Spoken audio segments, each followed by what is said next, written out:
నీ కుటుంబంలో ఎప్పుడు సమాధానం ఉండాలని, నీ పిల్లలు మంచి మార్గంలో నడవాలని, నీ ఇంట్లో దేవుని ఆశీర్వాదం ఉండాలని కోరుకుంటున్నావా? అయితే ఈ సందేశం నీ కోసమే. ఎందుకంటే దేవుడు నీ కుటుంబం గురించి నీకు చెప్పాలనుకుంటున్న 7 ముఖ్యమైన విషయాలు ఇవే. ముఖ్యంగా చివరి పాయింట్ నీ కోసమే కావచ్చు, కాబట్టి చివరి వరకు తప్పకుండా విను. మొదటిది, శాపపు మాటలు కాదు, ఆశీర్వాదపు మాటలు పలుకు. మన కుటుంబంలో సమస్య వచ్చినప్పుడు మన నోటి నుంచి మొదటి బయటకు వచ్చేది చాలా సార్లు కోపము. నీ వల్లే ఇలా జరిగింది, మన కుటుంబానికి ఎప్పుడు ఇంతే, ఇంకా మన పరిస్థితి మారదు. ఇలాంటి మాటలు మనకు సాధారణంగా అనిపించవచ్చు, కానీ ప్రతిరోజు మనం మాట్లాడే మాటలు మన ఆలోచనపై, మన కుటుంబ వాతావరణపై ప్రభావం చూపిస్తాయి. అందుకే సమస్య ఉన్నప్పుడు కూడా శాపపు మాటలు మాట్లాడకుండా ఆశీర్వాదపు మాటలు మాట్లాడు. నీ పిల్లల గురించి మంచి మాటలు మాట్లాడు. నీ జీవిత భాగ్యస్వామి గురించి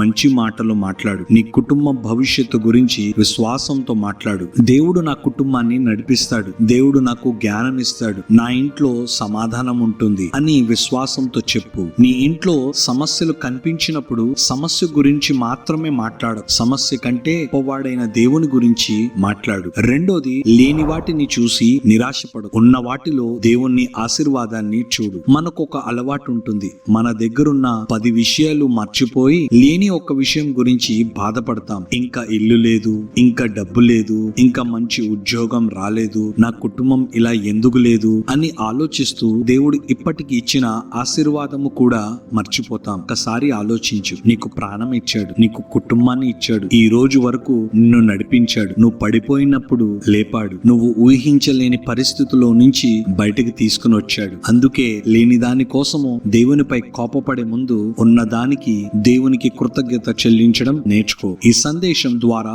దేవుడు నీతో మాట్లాడుతున్నాడని నీ హృదయానికి అనిపిస్తే ఇప్పుడే లైక్ చేయి, కుడివైపు ఉన్న బెల్ ఐకాన్ ని క్లిక్ చేయి, మరియు ఈ సందేశం నీ స్నేహితులకు లేదా నీ కుటుంబంలో ఎవరికైనా అవసరం ఉన్నదని అనిపిస్తే వారికి షేర్ చేయి. ఎందుకంటే దేవుడు నీతో మాట్లాడిన మాట ఇంకొకరికి కూడా, జీవితానికి కూడా సమాధానం కావచ్చు. మూడోది, ప్రతిరోజు నీ దృష్టిని పరిస్థితుల వైపు కాదు, దేవునిపై ఉంచు. నీ కుటుంబంలో సమస్య వచ్చినప్పుడు మనం ఏం చేస్తాం? అదే సమస్య గురించి ఉదయం నుంచి రాత్రి వరకు ఆలోచిస్తాం. ఇది ఎలా పరిష్కారం అవుతుంది?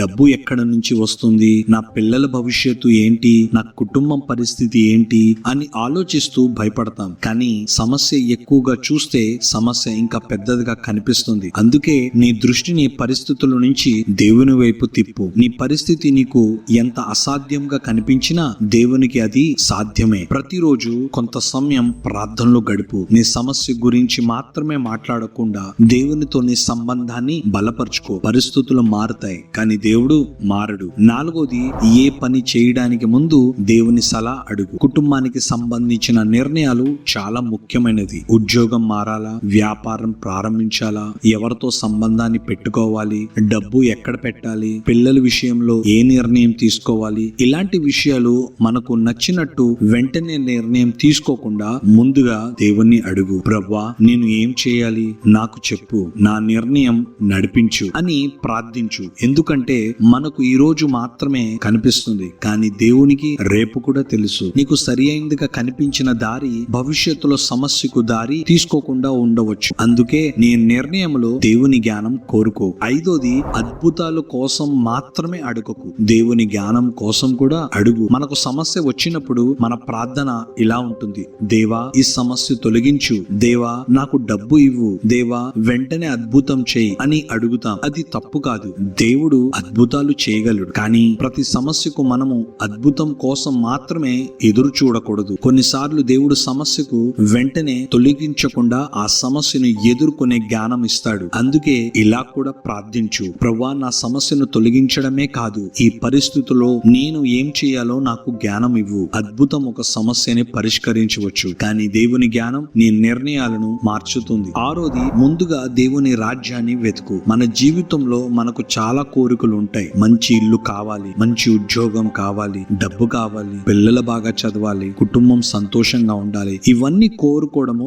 సహజమే, కానీ వీటికంటే ముందు దేవుని మొదటి స్థానం ఇవ్వు. ప్రార్థనకు సమయం ఇవ్వు, దేవుని వాక్యాన్ని ధ్యానించడానికి సమయం ఇవ్వు. నీ నిర్ణయాల్లో దేవుని చిత్తాన్ని వెతుకు. ఎందుకంటే దేవుడు నీకు కేవలం వస్తువులను ఇవ్వాలని మాత్రమే కోరుకోవడం లేదు. నీ జీవితంలో సరైన మార్గం ఉండాలని కోరుకుంటున్నాడు. దేవుడు మొదటి స్థానంలో ఉన్నప్పుడు మిగతా విషయాలు కూడా సరైన దృష్టిలో చూడడం నేర్చుకుంటాం. 7వది, అద్భుతాలు చేసే దేవునిపై నమ్మకం ఉంచు. బహుశా ఈ వీడియో చూస్తున్న నువ్వు నీ కుటుంబంలో ఎవరికి తెలియని ఒక సమస్య నీ హృదయంలో ఉన్నదేమో. బయటికి నవ్వుతున్నావు కానీ లోపల భయపడుతున్నావు. నా కుటుంబానికి ఏమవుతుంది, ఈ సమస్య ఎప్పుడు పరిష్కారం అవుతుంది, నా పిల్లల భవిష్యత్తు ఎలా ఉంటుంది అని ఆలోచిస్తూ ఉండవచ్చు. నీకు ఇప్పుడు దారి కనిపించకపోవచ్చు, కానీ ఒక విషయం గుర్తుపెట్టుకో, నీకు దారి కనిపించకపోయినా దేవునికి దారి తెలుసు. నువ్వు చేయలేని పని దేవుడు చేయగలడు. నీకు అసాధ్యంగా కనిపించిన దాన్ని దేవుడికి సాధ్యమే. అందుకే నీ కుటుంబాన్ని దేవుని చేతుల్లో పెట్టు. ప్రతిరోజు ఆయన నమ్ము. పరిస్థితులు మారడానికి ముందు నీ హృదయంలో విశ్వాసాన్ని పెంచుకో. ఎందుకంటే మన విశ్వాసం పరిస్థితుల మీద కాదు, దేవుని మీద ఉండాలి. కుటుంబం దీవించబడాలని కోరుకుంటే ఈ 7 విషయాలు కేవలం వినడం దగ్గరే ఆపకు. ఈ రోజు నుంచి ఆచరణలో పెట్టు. నీ కుటుంబాన్ని దేవుని చేతుల్లో పెట్టు. నమ్మకంతో ముందుకు సాగు. దేవుడు నీ కుటుంబాన్ని దీవించునుగాక. ఆమేన్.